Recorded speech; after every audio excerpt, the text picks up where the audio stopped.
ഇനി ഒരു ആപ്ലിക്കേഷൻ ഉണ്ടാക്കാൻ നിങ്ങൾ മണിക്കൂറുകൾ സ്പെൻഡ് ചെയ്യേണ്ട ആവശ്യമില്ല. വിത്ത് AI കോഡിംഗ് അസിസ്റ്റൻസ് നിങ്ങൾക്ക് ഒരു ആപ്ലിക്കേഷൻ മിനിറ്റുകൾ കൊണ്ട് കംപ്ലീറ്റ് ചെയ്യാൻ പറ്റും. And I am talking about the കേഴ്സർ coding assistant. So ഇന്നത്തെ വീഡിയോയിൽ നമ്മൾ എന്താണ് ഈ കോഡിംഗ് അസിസ്റ്റൻ്റ് എന്ന് നോക്കും. അതേപോലെ കേഴ്സർ എങ്ങനെയാണ് വെരി പോപ്പുലർ ആയിട്ട് അഡോപ്റ്റ് ചെയ്തതെന്ന് നോക്കും.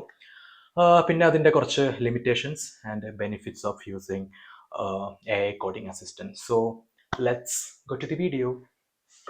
അപ്പം എന്താണ് ഒരു AI കോഡിംഗ് അസിസ്റ്റൻസ്? അപ്പം AI കോഡിംഗ് അസിസ്റ്റന്റ് എന്ന് പറഞ്ഞാൽ ഞാനൊരു സിമ്പിൾ എക്സാമ്പിൾ പറയാം. ഞാനൊക്കെ സോഫ്റ്റ്വെയർ എഞ്ചിനീയർ ആയിട്ട് എൻ്റെ കരിയർ സ്റ്റാർട്ട് ചെയ്ത സമയത്ത് ഒരു കോംപ്ലക്സ് പ്രോബ്ലംസ് ഒക്കെ എനിക്ക് ഫേസ് ചെയ്യേണ്ടി വരുമ്പം ഞാൻ ഒരുപാട് ടൈം സ്പെൻഡ് ചെയ്യും ഗൂഗിളിലൊക്കെ സെർച്ച് ചെയ്ത്. അന്ന് AI ഇല്ല. അപ്പം ഗൂഗിളിലൊക്കെ സെർച്ച് ചെയ്ത് നമ്മൾ മോസ്റ്റ്ലി ഡിപ്പെൻഡ് ചെയ്യുന്നത് സ്റ്റാക്ക് ഓവർഫ്ലോ അല്ലെങ്കിൽ വേറെ ഡെവ് കമ്മ്യൂണിറ്റി, അതിലൊക്കെ ആർട്ടിക്കിൾസ് ഒക്കെ വായിച്ചിട്ട് നമ്മൾ സൊല്യൂഷൻ കണ്ടുപിടിക്കും. അല്ലെങ്കിൽ നമ്മൾ എന്താ പറയുക, ഓഫീസിൽ തന്നെ ഒന്നുമില്ലെങ്കിൽ സീനിയർ ഡെവിൻ്റെ ഹെൽപ്പ് നോക്കും. അപ്പോൾ സീനിയർ ഡെവിനെ പറ്റിയിട്ടില്ലെങ്കിൽ ടീം ലീഡിൻ്റെ ഒക്കെ ഹെൽപ്പ് എടുത്തിട്ട് നമ്മൾ ഒരു പർട്ടിക്കുലർ പ്രോബ്ലംസ് സോൾവ് ചെയ്യും. ഇതേ മെക്കാനിസമാണ് ആക്ച്വലി ഒരു AI അസിസ്റ്റൻ്റ് കൊണ്ട് ഉദ്ദേശിക്കുന്നത്. ഇപ്പം നിങ്ങളുടെ IDE അല്ലെങ്കിൽ കോഡ് എഡിറ്റർ എന്തോ ആയിക്കോട്ടെ, നിങ്ങൾക്ക് അതിലിപ്പം AI എനാബിൾഡ് അസിസ്റ്റൻ്റ് ഇൻസ്റ്റാൾ ചെയ്യാം. അപ്പോൾ ഇൻസ്റ്റാൾ ചെയ്ത സമയത്ത് നിങ്ങൾക്ക് ഏതെങ്കിലും കോഡിങ്ങിൽ ഏതെങ്കിലും ഒരു ഫേസിൽ അല്ലെങ്കിൽ എന്തെങ്കിലും ബഗ് വരികയാണെങ്കിൽ അതിന് എന്താ പറയുക, AI ടൂളായിട്ട് നിങ്ങൾ പ്രോംപ്റ്റ് ചെയ്തിട്ട് അത് നിങ്ങൾക്ക് പിന്നെ കോഡ് എന്ത് ചെയ്യും, ഫിക്സ് ചെയ്യാൻ സഹായിക്കും. ഇതിനാണ് ആക്ച്വലി AI കോഡിംഗ് അസിസ്റ്റൻ്റ് എന്ന് പറയുന്നത്. പക്ഷേ ഇന്നത്തെ ഈ വീഡിയോയിൽ ഞാൻ എക്സ്പ്ലെയിൻ ചെയ്യുന്നത് കേഴ്സറിനെ പറ്റിയാണ്. പക്ഷേ കേഴ്സർ മാത്രമല്ല AI അസിസ്റ്റൻ്റ് ആയിട്ടുള്ളത്. പകരം VS കോഡ് നിങ്ങൾ യൂസ് ചെയ്യുകയാണെങ്കിൽ അതിൽ ഗിറ്റബ് കോപ്പൈലറ്റ് ഉണ്ട്. ഗിറ്റബ് കോപ്പൈലറ്റിൽ നിങ്ങൾക്ക് മൾട്ടിപ്പിൾ മോഡൽസ് യൂസ് ചെയ്യാം, ലൈക്ക് ക്ലൗഡ്. എന്നിട്ട് നിങ്ങൾക്ക് പറയാം ഇന്ന കാര്യങ്ങൾ വർക്ക് ചെയ്യുന്നില്ല, അപ്പം അത് കാര്യങ്ങളൊക്കെ ഫിക്സ് ചെയ്യും. പക്ഷേ കേഴ്സർ കുറച്ചുകൂടി വൈഡ്ലി അഡോപ്റ്റഡ് ആണ്. അപ്പം എന്തുകൊണ്ടാണ് അത് വൈഡ്ലി അഡോപ്റ്റഡ് എന്ന് പറഞ്ഞാൽ അതിൻ്റെ മെയിൻ റീസൺ എന്ന് പറഞ്ഞാൽ അതിൻ്റെ കണ്ടക്സ്റ്റ് ആണ്. ഡീപ്പ് കണ്ടക്സ്റ്റിംഗ് ക്യാപ്പബിലിറ്റിയാണ്. അപ്പം നമുക്ക് അടുത്ത സെക്ഷനിൽ നമുക്ക് നോക്കാം what is കേഴ്സർ and why it is so popular. കേഴ്സർ എന്ന് പറഞ്ഞാൽ ആക്ച്വലി ഒരു AI എനാബിൾഡ് IDE ആണ്. ഇപ്പോൾ VS കോഡ് എന്ന് പറഞ്ഞ ഒരു കോഡ് എഡിറ്റർ അല്ലെങ്കിൽ IntelliJ എന്ന് പറഞ്ഞാൽ നോർമൽ IDE, അതിൽ AI ഫീച്ചേഴ്സ് ഒന്നും ഉണ്ടാവില്ല. പക്ഷേ കേഴ്സർ എന്ന് പറഞ്ഞാൽ ഈ VS കോഡിൻ്റെ മേലെ നിർമ്മിച്ച ഒരു AI എനാബിൾഡ് IDE. അത്രമാത്രം കേഴ്സറിനെ പറ്റി നിങ്ങളിപ്പം അറിഞ്ഞാൽ മതി. ഇനി നമുക്കത് എങ്ങനെ ഡൗൺലോഡ് ചെയ്യാമെന്ന് നോക്കാം. കേഴ്സർ ഡൗൺലോഡ് ചെയ്യാൻ വളരെ എളുപ്പമാണ്. ജസ്റ്റ് നിങ്ങളുടെ ഫേവറേറ്റ് ബ്രൗസറിൽ പോവുക, കേഴ്സർ AI എന്ന് കൊടുക്കുക. അപ്പം ഫസ്റ്റ് ലിങ്ക് വരും, അതിൽ ക്ലിക്ക് ചെയ്യാം. ഇതിൽ ഗെറ്റ് സ്റ്റാർട്ടഡ് എന്ന് കൊടുത്തു കഴിഞ്ഞാൽ നിങ്ങൾക്ക് ഡൗൺലോഡിങ്ങിൻ്റെ പേജ് കാണാം. ഞാൻ ഓൾറെഡി ഡൗൺലോഡ് ചെയ്ത് വെച്ചിട്ടുണ്ട്. അപ്പം ഇത് എൻ്റെ ഡാഷ്ബോർഡിലേക്കാണ് പോവുക, അതുകൊണ്ട് ഞാനത് ക്ലിക്ക് ചെയ്യുന്നില്ല. അപ്പം ഓൾറെഡി ഡൗൺലോഡ് ചെയ്ത് വെച്ച് കഴിഞ്ഞ് ആ സോഫ്റ്റ്വെയർ നിങ്ങൾ ഓപ്പൺ ചെയ്ത് കഴിഞ്ഞാൽ നിങ്ങൾക്കിത് എക്സാക്ട് VS കോഡിൻ്റെ ഒരു ക്ലോണാണ് ഇവിടെ കിട്ടുന്നത്. ഇങ്ങനെയാണ് കേഴ്സറിൻ്റെ ഇത് ഉണ്ടാവുക. ഇവിടെ റൈറ്റ് സൈഡിൽ നിങ്ങൾക്ക് പ്രോംപ്റ്റ് കൊടുക്കാം. അതേപോലെ ഏജൻസിനെ വെച്ചിട്ട് നിങ്ങൾക്ക് കോഡ് ഓട്ടോമേറ്റ് ചെയ്യാം. പിന്നെ ഇവിടെ മോഡൽസ് സ്വിച്ച് ചെയ്യണമെങ്കിൽ പ്രീമിയം സബ്സ്ക്രിപ്ഷൻ വേണം, എന്നാലും മാത്രമേ സാധിക്കുള്ളൂ. അപ്പം ഇതാണ് ആക്ച്വലി ഒരു എന്താ പറയുക, ഇതിൻ്റെ കേഴ്സറിൻ്റെ UI എന്ന് പറയുന്നത്. ഇനി ഞാൻ പറഞ്ഞു why Cursor is so popular. സാധാരണ ഈ ഇതില്ലേ ഗിറ്റബ് കോപ്പൈലറ്റും കാര്യങ്ങളൊക്കെ, അപ്പോൾ അതൊക്കെ നമ്മുടെ IDEയിൽ യൂസ് ചെയ്യുന്ന സമയത്ത് നമ്മളിപ്പം ഏതെങ്കിലും ഒരു ഫയൽ നമ്മൾ ഇങ്ങനെ വർക്ക് ചെയ്യുകയാണെങ്കിൽ ആ ഫയലായിരിക്കും അതിൻ്റെ കണ്ടക്സ്റ്റ് ആയിട്ട് എടുക്കുന്നത്. അപ്പോൾ നമ്മൾ പ്രോംപ്റ്റ് ചെയ്യുമ്പം ആ ഫയലിൻ്റെ റിലേറ്റഡ് ആയിട്ടുള്ള കാര്യങ്ങളൊക്കെ നമുക്ക് ഈ അസിസ്റ്റൻ്റ് വെച്ച് നമുക്ക് എളുപ്പത്തിൽ കോഡ് ചെയ്യാൻ പറ്റും. പക്ഷേ ഇവിടെ കേഴ്സറിൽ ഇതിൻ്റെ മെയിൻ ഫീച്ചർ എന്ന് പറഞ്ഞാൽ ഇൻഡെക്സിങ് ആണ്. ഇൻഡെക്സിങ് എന്ന് പറഞ്ഞാൽ നിങ്ങൾ കേഴ്സറിൽ ഒരു പ്രൊജക്റ്റ് ഓപ്പൺ ചെയ്ത് കഴിഞ്ഞാൽ ആ കംപ്ലീറ്റ് പ്രൊജക്റ്റ് ഇൻഡെക്സ് ചെയ്യും. അപ്പോൾ കംപ്ലീറ്റ് പ്രൊജക്റ്റ് ഇൻഡെക്സ് ചെയ്ത് കഴിഞ്ഞാൽ അതിൻ്റെ ഗുണം എന്ന് വെച്ചാൽ ഇപ്പോൾ ഒരു ലാർജ് പ്രൊജക്റ്റ് എന്ന് വിചാരിക്കുക. അപ്പോൾ ലാർജ് പ്രൊജക്റ്റിൽ ഏതെങ്കിലും ഒരു സൈഡിൽ എന്തെങ്കിലും ഒന്ന് ബ്രേക്കായി. അപ്പം ഞാൻ അതിനെപ്പറ്റി ഇങ്ങനെ ഇവിടെ പ്രോംപ്റ്റ് ചെയ്യാണ്, ആ സാധനം ബ്രേക്കായി. അപ്പം ഇത് ഇൻഡെക്സിങ് പ്രോപ്പർ ആയതുകൊണ്ട് ഇതിൻ്റെ കണ്ടക്സ്റ്റ് അവയർനെസ് എന്ന് പറഞ്ഞാൽ വലുതായിരിക്കും, ഹ്യൂജ് ആയിരിക്കും. അത് ഡീപ്പായിട്ട് ഇത് കണ്ടക്സ്റ്റിൽ എല്ലാ കാര്യങ്ങളും പഠിച്ചു വെച്ചിട്ടുണ്ടാവും. അപ്പം ഏതെങ്കിലും ഒരു അറ്റത്ത് എന്തെങ്കിലും ബ്രേക്കായി കഴിഞ്ഞ് ഞാനൊരു പ്രോംപ്റ്റ് അങ്ങ് കൊടുത്തു കഴിഞ്ഞാൽ ഇത് ഓരോ ഫയലും എങ്ങനെയാണ് കണക്ട് ചെയ്തതെന്നുള്ള ഒരു ഐഡിയ ഈ ഒരു കേഴ്സറിന് അല്ലെങ്കിൽ കേഴ്സറിൻ്റെ ഈ AI ബ്രെയിൻ ഓൾറെഡി മനസ്സിലാക്കി വെച്ചിട്ടുണ്ടാവും.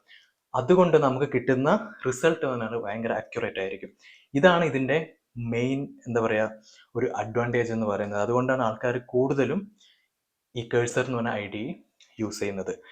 ഇതാണ് മറ്റുള്ള AI അസിസ്റ്റന്റിൽ നിന്നും കേഴ്സറിനെ സ്റ്റാൻഡ് ഔട്ട് ചെയ്യുന്നത്. ഇനി നമുക്ക് ഒരു ഡെമോ നോക്കാം. ഈ ഒരു പർട്ടിക്കുലർ പ്രൊജക്റ്റ് യൂസ് ചെയ്തിട്ട് ഒരു വെതർ ആപ്പ് ക്രിയേറ്റ് ചെയ്ത് നോക്കാം. എന്നിട്ട് എങ്ങനെയാണ് കേഴ്സർ വർക്ക് ചെയ്യുന്നത് നമുക്ക് നോക്കാം. എത്രത്തോളം ഫാസ്റ്റിലാണ് നമുക്കിത് കേഴ്സർ ഔട്ട്പുട്ട് തരുന്നത് എന്ന് നെക്സ്റ്റ് സെക്ഷനിൽ നമുക്ക് നോക്കാം. അപ്പം നമുക്കൊരു പ്രോംപ്റ്റ് കൊടുത്തിട്ട് കേഴ്സറിനെ കൊണ്ട് കുറച്ച് പണിയെടുപ്പിക്കാം.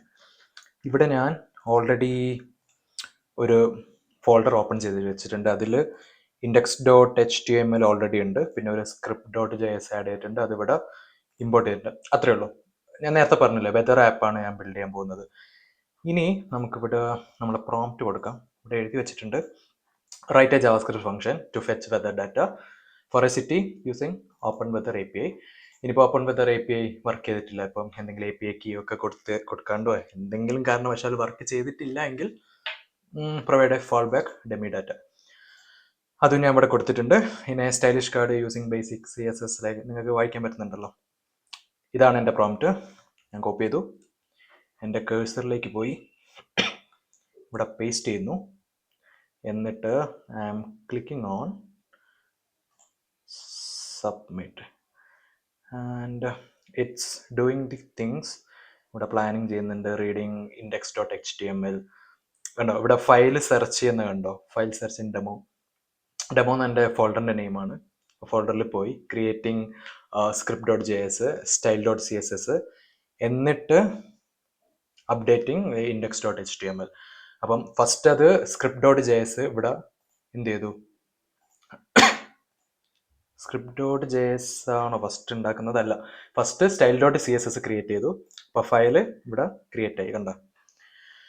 അതിനുശേഷം ഇവിടെ script.js വർക്ക് ചെയ്യുന്നു, API കോളും കാര്യങ്ങളൊക്കെ ചെയ്യാൻ വേണ്ടിയിട്ട്. എന്നിട്ട് index.html എല്ലാ കാര്യങ്ങളും കൊടുക്കുന്നു. എന്നിട്ട് ഇവിടെ എന്താ പറയുന്നത്, സെറ്റപ്പ് കാർഡ് UI ഓരോ സെക്ഷൻ വൈസിൽ എന്താണ് ചെയ്തതെന്ന് ഇവിടെ കൊടുത്തിട്ടുണ്ട്. പിന്നെ ഇവിടെ കാണാൻ പറ്റും 3 ഫയൽസ് ആണ് മോഡിഫൈ ചെയ്തത്. എന്നിട്ട് ഇവിടെ റിവ്യൂ എന്ന് ക്ലിക്ക് ചെയ്ത് കഴിഞ്ഞാൽ എന്ത് സംഭവിക്കും, 3 ഫയലുമാണോ റിവ്യൂ ആവുന്നത്. പിന്നെ ഇവിടെ പറയുന്നുണ്ട് setup get key from Open Weather Map. കാരണം ഞാൻ അതിൽ അക്കൗണ്ട് ഒന്നും ക്രിയേറ്റ് ചെയ്തിട്ടില്ല, അപ്പോൾ അത് ക്രിയേറ്റ് ചെയ്ത് അവിടെ കൊടുക്കേണ്ടി വരും. റിവ്യൂ എന്ന് പറഞ്ഞാൽ ഓരോ ഫയലും റിവ്യൂ ചെയ്യുന്നതാണോ, അല്ലെങ്കിൽ ഇത് ബ്രൗസറിൽ റൺ ആവുമെന്ന് എനിക്കറിയില്ല. ഓക്കെ, ബിക്കോസ് ഞാനിത് ഫസ്റ്റ് ടൈമാണ്, ഇന്നാണ് ഇത് യൂസ് ചെയ്യുന്നത് കേഴ്സർ. പിന്നെ നിങ്ങൾക്ക് ഇവിടെ കണ്ടെക്സ്റ്റിൻ്റെ ഇത് കിട്ടും, എത്ര % ടോക്കൺസ് നിങ്ങൾ യൂസ് ചെയ്തിട്ടുണ്ട്.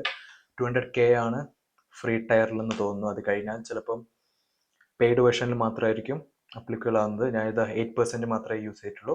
എൻ്റെ കാറ്റഗറീസ് ഒക്കെ ഇവിടെ ഉണ്ട്. അതൊക്കെയാണ് ഇതിൻ്റെ ഫീച്ചേഴ്സ്. ഇനി നമുക്കിതൊന്ന് ബ്രൗസറിൽ റൺ ചെയ്ത് നോക്കാം. ഓപ്പണിംഗ് ബ്രൗസർ കൊടുക്കണോ, അല്ലെങ്കിൽ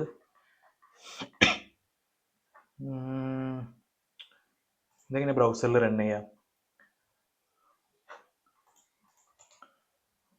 ഓപ്പണിംഗ് ബ്രൗസർ ഇവിടെ കൊടുക്കുക. കണ്ടോ, ഇതാണ് ആക്ച്വൽ ഔട്ട്പുട്ട്. ഇത് കുറച്ചൊന്ന് വലുതാക്കി കഴിഞ്ഞാൽ ഫുൾ സ്ക്രീൻ ഇവിടെ. ഇപ്പം API യൂസ് ചെയ്യുന്നുണ്ടാവില്ല, കാരണം കീ ഞാൻ കൊടുത്തിട്ടില്ല. ഇപ്പോൾ ഇവിടെ ലണ്ടൻ ഗെറ്റ് വെതർ കൊടുത്തു കഴിഞ്ഞാൽ ലണ്ടൻ്റെ ഇത് ഫാൾ ബാക്ക് ആണ്. കണ്ടോ, ഓപ്പൺ കീ ജിപ്സ്കോ ensure city name is valid. അപ്പോൾ ഞാൻ കീ കൊടുത്തിട്ടില്ല, അപ്പോൾ ഞാൻ ഫാൾ ബാക്ക് കൊടുക്കണമെന്ന് പ്രോംപ്റ്റിൽ കൊടുത്തിട്ടുണ്ടായിരുന്നു. അപ്പോൾ നമുക്ക് കിട്ടി ഇങ്ങനെ ഒരു കാര്യം. അപ്പം എത്ര എളുപ്പത്തിലാണല്ലേ ഒരു കാര്യങ്ങൾ ചെയ്തത്. ഇതിപ്പം ഞാൻ മാനുവലി ചെയ്യുകയാണെങ്കിൽ എത്ര ടൈം എടുക്കും, ഒരുപാട് ടൈം എടുക്കും. അപ്പം ഇനി നമുക്ക് ഇത്രയും ഈസി ഉള്ള കാര്യങ്ങളൊക്കെ ചെയ്തുകൊണ്ട് ഇതിന് 2 സൈഡ് ഉണ്ടാവും, അഡ്വാൻറ്റേജ് ഉണ്ടാവും, അതേപോലെ സം ലിമിറ്റേഷൻ ഉണ്ടാവും. So will see what are those in next section. First ഞാൻ കുറച്ച് benefit of using AI coding assistant പറയാം. അതിൽ ഒന്നാമത്തേതാണ് it eliminates the boilerplate. അതായത് ചില പ്രൊജക്റ്റൊക്കെ സ്റ്റാർട്ട് ചെയ്യുന്ന സമയത്ത് ഒരുപാട് ബോയിലർ പ്ലേറ്റ് കോഡ് ഉണ്ടാവും. അതൊക്കെ നമുക്ക് എലിമിനേറ്റ് ചെയ്യാം. അത് AI ചെയ്തോളും. അതേപോലെ തന്നെ റിപ്പീറ്റേറ്റീവ് ടാസ്ക്, ഇപ്പം ഫോർ എക്സാമ്പിൾ നിങ്ങളൊരു വെബ് പേജ് ക്രിയേറ്റ് ചെയ്യുമ്പം അതിൽ ഈ ലോഗിൻ പേജ് ഒക്കെ ഉണ്ടെങ്കിൽ അതിൻ്റെ വാലിഡേഷൻസ്, അതേപോലെ വേറെ കുറച്ച് കാര്യങ്ങളൊക്കെ ഇല്ലേ, ഈ കാർഡൊക്കെ ഉണ്ടാക്കുന്നില്ലേ, ഈ സ്ലൈഡ് ഷോ കാര്യങ്ങളൊക്കെ. സ്ലൈഡ് ഷോ എന്ന് ഞാൻ പറയില്ല, വേറെ എന്ത്, നമ്മൾ ഗാലറി ആ കാര്യങ്ങളൊക്കെ നമ്മൾ ഉണ്ടാക്കുന്ന സമയത്ത് അതിൽ ഒരുപാട് ബോയിലർ പ്ലേറ്റും റിപ്പീറ്റേറ്റീവ് കോഡൊക്കെ വരും. അതിൽ മെയിനായിട്ട് ഫോംസ് ആണ്. അപ്പം അതൊക്കെ നമുക്ക് AI കൊണ്ട് ഓട്ടോമേറ്റ് ചെയ്യിക്കാം. പിന്നെയുള്ള ഇതെന്ന് പറഞ്ഞാൽ ഇൻസ്റ്റൻറ്റ് ലേണിംഗ് ആൻഡ് ഡിബഗിങ്.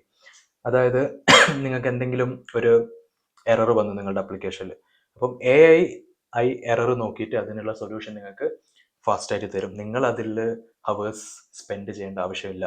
കാരണം AI വരുന്നതിന് മുമ്പ് നമ്മൾ എറർ കിട്ടിയാൽ നമ്മൾ എന്താ ചെയ്യുന്നത് വെച്ചാൽ, യൂഷ്വലി ഇപ്പം ജാവാസ്ക്രിപ്റ്റ് ഡെവലപ്പേഴ്സ് ആണെങ്കിൽ കൺസോൾ ലോഗിൽ എറർ കോപ്പി ചെയ്തിട്ട് സ്റ്റാക്ക് ഓവർഫ്ലോയിൽ കൊണ്ടുപോയിടും. എന്നിട്ട് അതിൻ്റെ ഇത് നോക്കും, സൊല്യൂഷൻ നോക്കും. അപ്പം ഈ ഒരു സാധനം ഇവിടെ ഉണ്ടാവില്ല.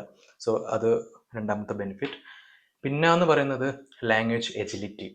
അപ്പോൾ ലാംഗ്വേജ് എജിലിറ്റി എന്ന് പറഞ്ഞാൽ, ഇപ്പം നിങ്ങളൊരു ജാവാസ്ക്രിപ്റ്റ് എക്സ്പേർട്ടാണ്, പക്ഷേ നിങ്ങൾക്ക് എന്തോ ഒരു കാരണവശാൽ നിങ്ങൾക്ക് എന്ത് വേണം, പൈത്തണിൽ എന്തെങ്കിലും ഒരു സ്ക്രിപ്റ്റ് നിങ്ങൾക്ക് എഴുതണം.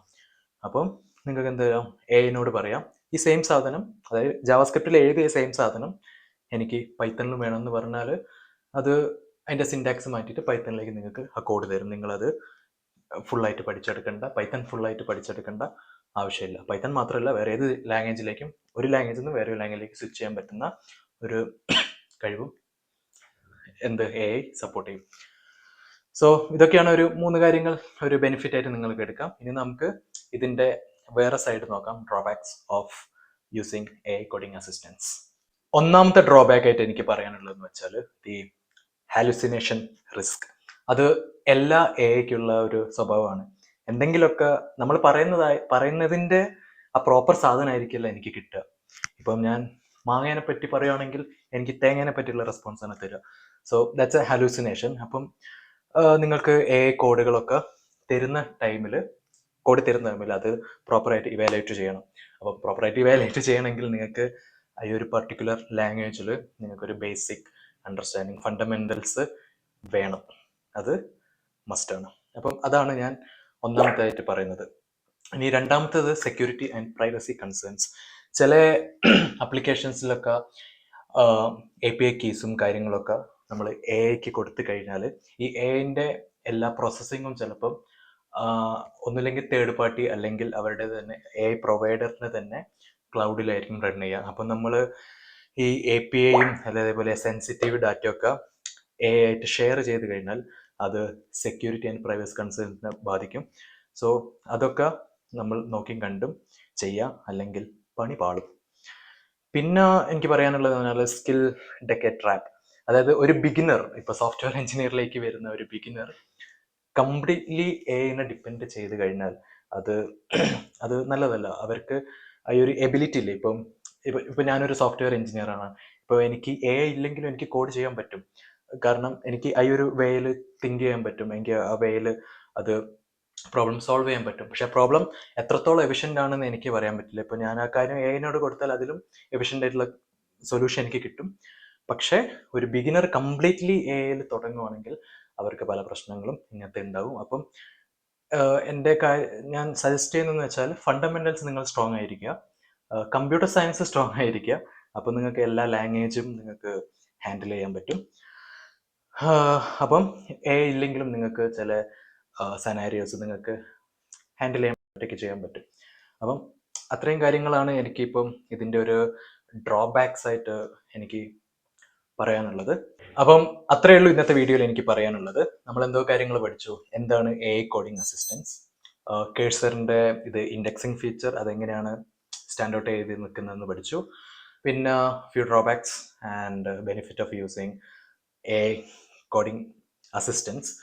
പിന്നെന്താ നമ്മൾ പഠിച്ചത്, വേറെ ഒരു കാര്യം കൂടി പഠിച്ചിട്ടുണ്ടല്ലോ, അതെന്തായിരുന്നു, പിന്നെ demo of using the കേഴ്സർ.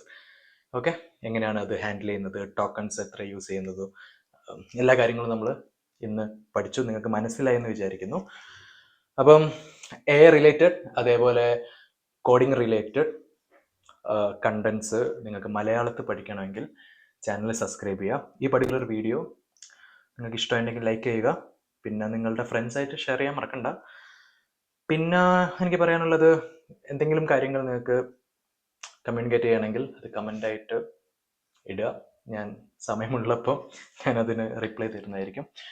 So we will see in another video. Till then, bye.